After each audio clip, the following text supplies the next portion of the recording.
اور وہ ایک پستول کی گولی سے نامور علماء کو شہید کر دیتے ہیں اور لاکھوں کروڑوں دلوں کو زخمی کر دیتے ہیں. تھوڑی سی جگہ دینا. یہ جامعہ فاروقیہ فیز 2 شاہ فیصل کالونی ہے. درسقرآن.com کی جانب سے یہ مناظر آپ کو دکھائے جا رہے ہیں. لاکھوں کے مجمع نے یہاں پر حضرت کی نماز جنازہ ادا کی ہے، جس میں علماء تھے، طلباء تھے، مدرسین تھے، حفاظ تھے. لاکھوں کا مجمع تھا. اس مجمعوں کے ٹکڑے اس وقت مختلف راستوں سے جامعہ فاروقیہ سے نکل رہے ہیں اور ہر طرف مجمع نظر آ رہا ہے. جہاں تدفین کا عمل مکمل کیا جائے گا، یہیں پر ڈاکٹر عادل خان صاحب کے والد گرامی قدر حضرت مولانا سلیم اللہ خان صاحب دامت برکاتہم العالیہ محو استراحت ہیں. ان کی مرقد مبارک یہاں ہے. نظر آ رہی چار دیواری وہی ہے جی قبرستان. جی. یہ سامنے جو چار دیواری نظر آ رہی ہے یہ وہ قبرستان ہے جہاں شیخ الحدیث حضرت مولانا سلیم اللہ خان صاحب محو استراحت ہے، اور یہیں پر ڈاکٹر عادل خان صاحب کو سپرد خاک کیا جائے گا.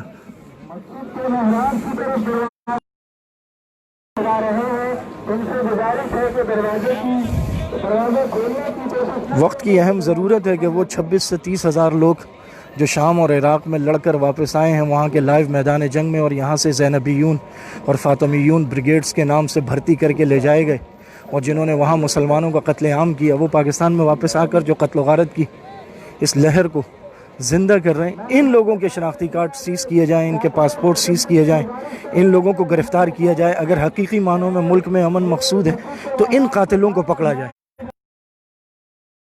یہ نمازی یہ تو قاتل نہیں ہے. اگر یہ ہوتے تو جتنا بڑا یہ مجمع ہے اب تک تو شہر میں آگ لگ چکی ہوتی، کسی کا ایک شیشہ بھی نہیں ٹوٹا. یہاں پر تو علماء ان سے یہی کہتے ہیں کہ صبر کا دامن ہاتھ سے نہ چھوڑیں. یہ دیکھیں طالب علم دیوانہ وار قبرستان کی طرف بھاگ رہے ہیں. محبت کے ایسے مناظر آپ نے کہاں دیکھے ہوں گے.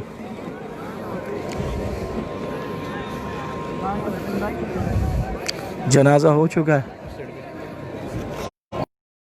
واپس آ چکا ہے. پہاڑ کی جانب دیکھیے، پہاڑ کے مناظر دیکھیے ذرا. آپ کے بائیں جانب سے گاڑیوں کے لیے تھوڑا سا راستہ خالی چھوڑ دیا جائے. حضرات علماء اکرام اس راستے وہ حضرات جو گراؤنڈ سے آگے جانے کی کوشش کر رہے ہیں برائے مہربانی آگے نہ جائیں.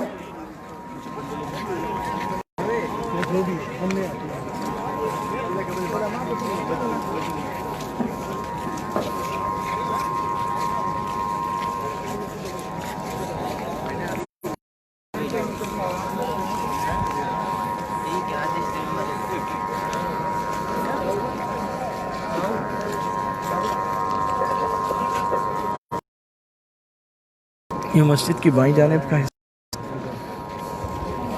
اور دائیں جانب بھی ایسا ہی رش ہے. اب تک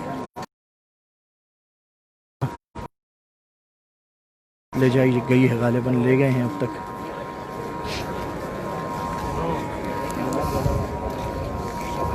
ڈاکٹر صاحب کی عمر ویسے تو جو مضامین آ رہے ہیں ان میں 63 برس لکھی ہے، لیکن چونکہ 1973 کی فراغت لکھی ہے جامعہ فاروقیہ شاہ فیصل کالونی سے اپنے والد گرامی قدر کے پاس انہوں نے دورہ حدیث کیا، تو اس سے لگتا ہے کہ آپ کی 63 برس سے زیادہ ہوگی، کم نہیں ہوگی. ڈاکٹر صاحب نے آخری عمر میں آخری دنوں میں جو سر انجام دیا، جس طرح تمام مسالک کو ایک پلیٹ فارم پر لا کھڑا کیا، گستاخی ہوئی، ایک پلیٹ فارم پر لا کھڑا کیا. کراچی میں کئی لوگوں نے کہا کہ سب مل کر ایک پروگرام ایک جلسہ کریں، لیکن یہ ڈاکٹر صاحب کی حکمت تھی. فرمایا نہیں، ہر ایک پوری طاقت اور قوت کے ساتھ میدان عمل میں اترے. تو جمعے کا دن اہل سنت والجماعت علماء دیوبند، اور پھر ہفتے کو اہل سنت والجماعت علماء بریلوی، اور پھر حضرات سارے کے سارے اپنے پورے مجمع اور عوام کے ساتھ کراچی میں باہر آئے، اور اس موقع پر انہوں نے صحابہ کرام رضوان اللہ علیہ مجمعین کی گستاخی کرنے والے لوگوں کے پور احتجاج کیا، اپنے جذبات کا اظہار. ان سب کو ایک پلیٹ فارم پر جمع کرنے والے ڈاکٹر جو اسی جامعہ فاروقیہ شاہ حضرت مولانا سلیم اللہ خان صاحب کے بڑے صاحبزادے تھے اور